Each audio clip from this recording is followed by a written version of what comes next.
আজকে আমি দেখাবো চীনা হাঁস কীভাবে লালন পালন করে আর কি খাবার দেবেন আর কীভাবে পরিচর্যা করবেন।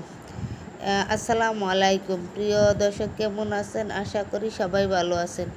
এই যে আমার চীনা হাঁসগুলা, এখানে 15 থেকে 20টা হাঁস আমি লালন পালন করি। মাশাআল্লাহ, আমার হাঁসগুলো অনেক সুন্দর, অনেক বড় বড়।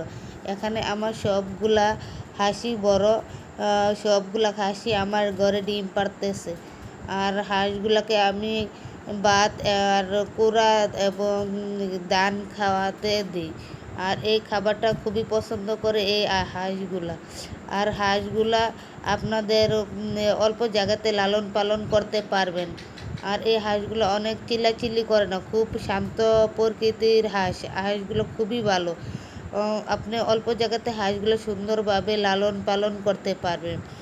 আর এই হাঁস অনেক ডিম দিয়ে থাকে। একটা হাঁস 10 থেকে 15 থেকে 20টা ডিম দিয়ে থাকে। আর আপনার মনে করেন হাঁস নিজেই বাচ্চা ফুটায়, দিয়ে আর নিজের বাচ্চা নিজেই ফুটায়। হাঁসের বাচ্চা আপনারা খুবই সহজেই হাঁস দিয়ে বাচ্চা ফুটিয়ে থাকতে পারেন। আর হাঁসগুলো খুবই সুন্দর লাগে পালতে। আপনারা অল্প জায়গার মধ্যে অনেক সুন্দরভাবে হাঁসগুলা লালন পালন করতে পারবেন। আর হাঁসের খাবার দাবার খুবই অল্প লাগে।